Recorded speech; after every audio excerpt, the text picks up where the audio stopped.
We started the year off with a really big book release, that being the new Hunger Games book.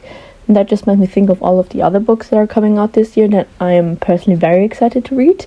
And I thought I'd share some of those with you. You let me know which book release you are most excited for in the comments. I'm definitely looking for new releases for this year, so please let me know. And let's just get right into it. I don't need to yap all the time. Now, the first book is another pretty book release, and that is Katabasis by Kuang, of course. The book's coming out, I think, in summer. The book's coming out on the 26th of August of this year. Like all of her books, this one will be a fantasy, dark fantasy, maybe even historic fantasy, I'm not so sure, but usually she puts a lot of historic context in her books. I've heard that this is supposed to be her first romantasy, which is pretty fun and exciting, but also scary because I usually don't read romantasies. But I am very jealous of all of the people who have already been able to read her copies or been to interviews of hers. I am a huge fan of all of her other books, so of course I am very excited to get this. I just recently read the Poppy Wall series. If anyone interested, I did post a reading vlog about those. A huge love for Babel and Yellowface, so I'm very excited for this one. Any info and content we got about this book, I have consumed it. I will read you all of the official synopsis, because of course I haven't read any of these, so I can't really tell you much about them yet. Now, for Katabasis, this is the following. 2 graduate students must set aside their rivalry and journey to hell to save their professor's soul, perhaps at cost of their own.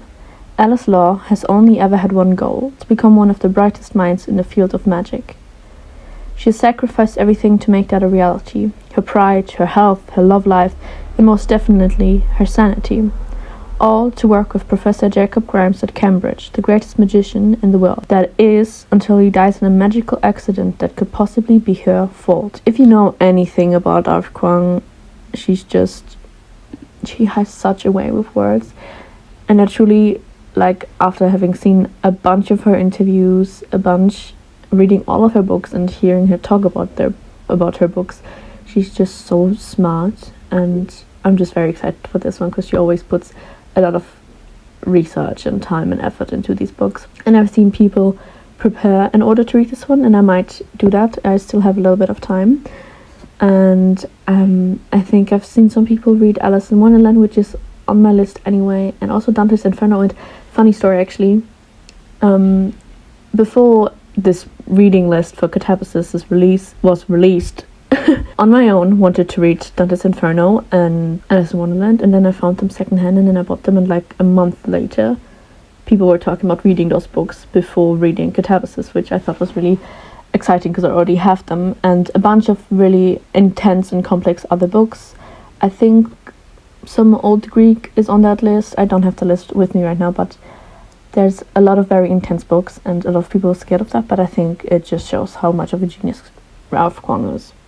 And I love, because I've never felt like she was over-explaining things or making me feel stupid for reading the books. I think she does a really brilliant job at working in all of those informations without overwhelming readers who might not know about everything. So that is the first book I'm excited for. And the next two are both also, you might have heard of them. I'm personally very excited for several reasons, which I'll tell you, and the other books are maybe not big releases, but releases I am excited for. And the next book is a sequel / a prequel to, where is it? To Bunny by Mona Awad. And if you know me, I love Bunny so much.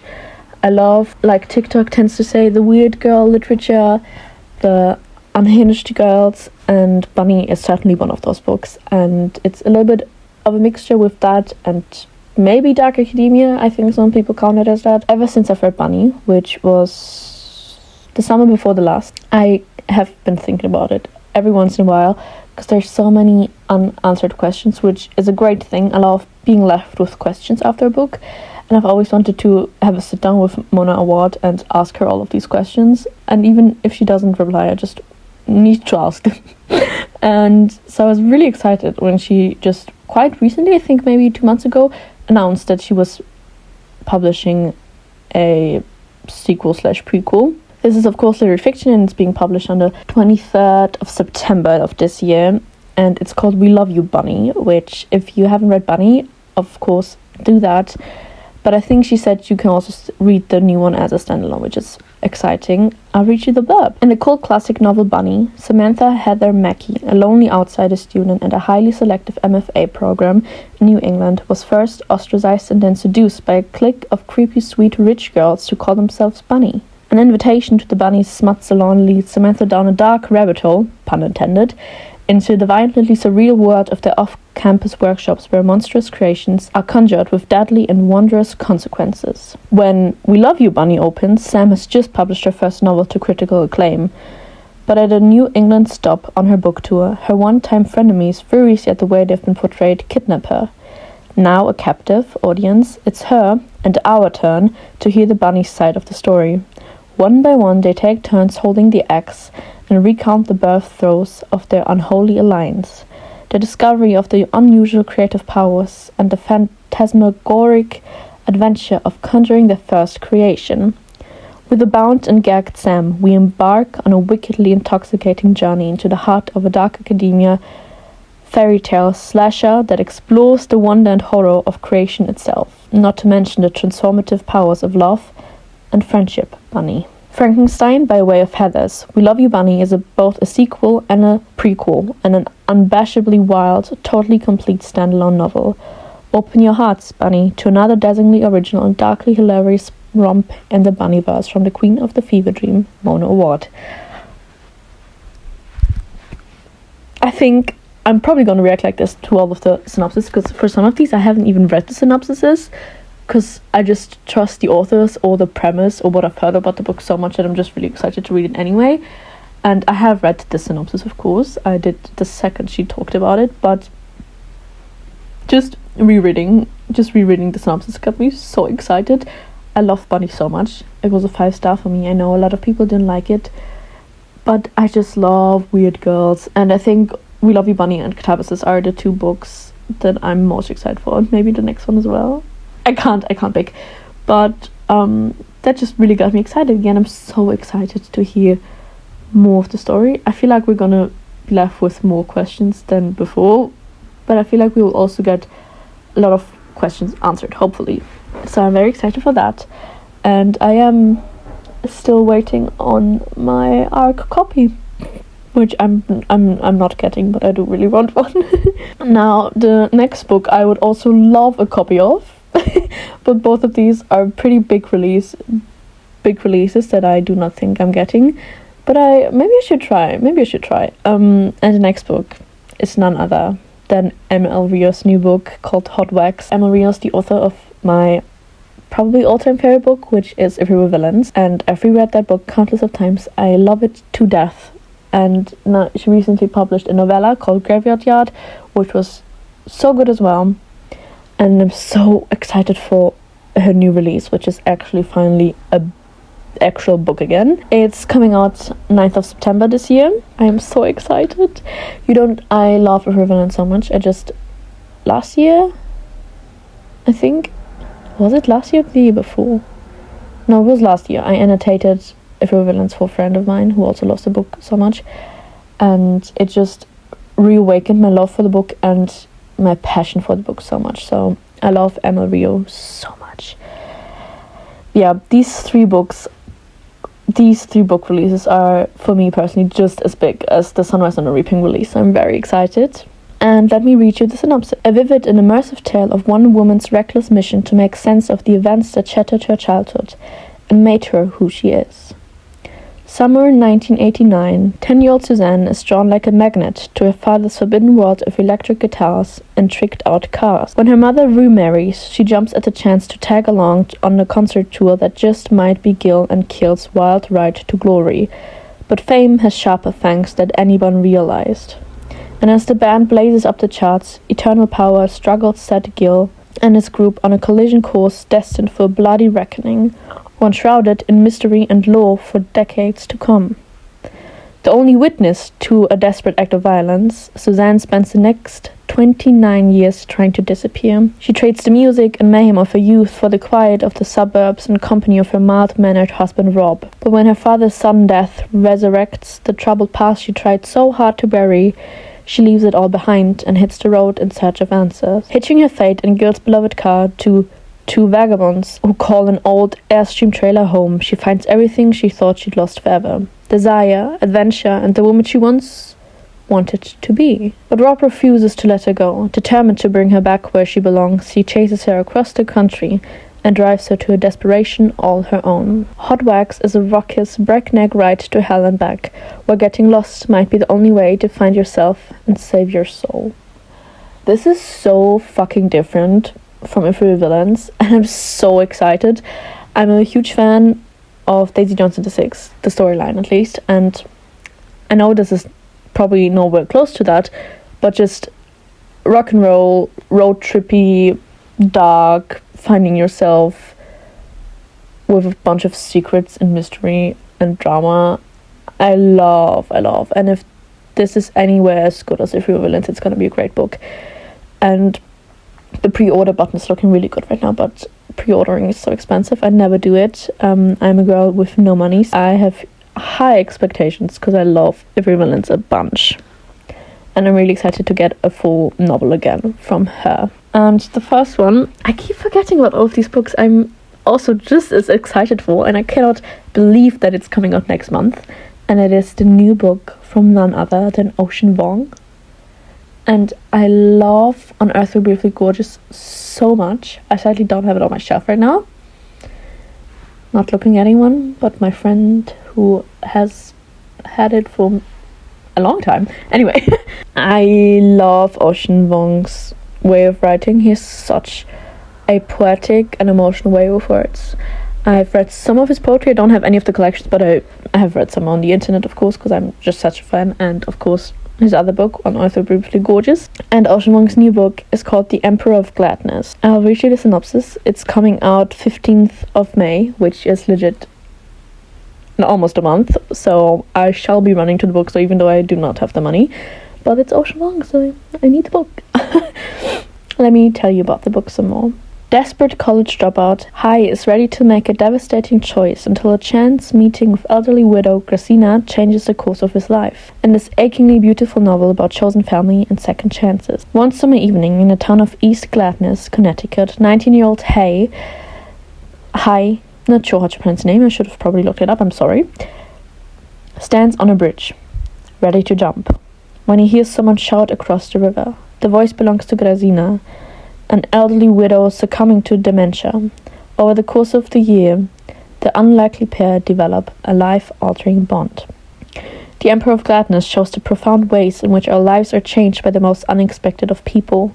When Hay takes a job at a diner to support himself and Grazina, his fellow workers become the family he didn't expect to find. United by desperation and circumstance and existing on the fringes of society, together they bear witness to each other's survival. This is an unforgettable story of unexpected friendship and how far we could go to possess one of life's most fleeting mercies, a second chance. The synopsis alone could make me cry. Why does Ocean Vuong keep doing this to me? Legit, If We Were Gorgeous tore me apart. I cried so much, and I'm expecting this one to be even worse, just based on what the synopsis says and what I'm going through in my own personal life. So thank you for that, Ocean Vuong, and I cannot wait. It's almost here. We're almost ready to read it. Now, the next book, I haven't read anything by this author, but they have, I think, maybe last year released another book that I also really want, but I haven't gotten yet. The author is C.J. Drews, and I'm really excited for the new release, which is called Hazelthorn, being published this October 28th, and it's, I think it's a YA novel, probably. Both releases. The last book I also really want is Don't Let the Forest In, and I really want both of them.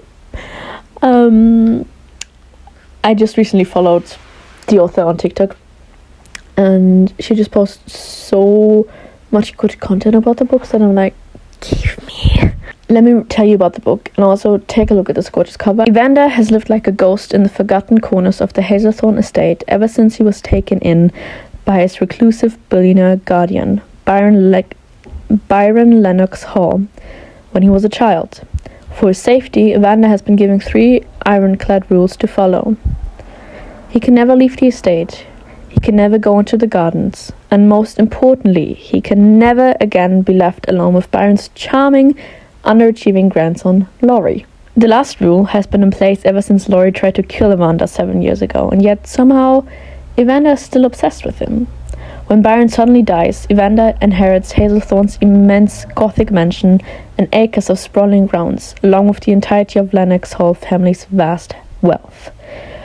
But Evander is sure his guardian was murdered, and Laurie may be the only one who can help him find the killer before they come for Evander next.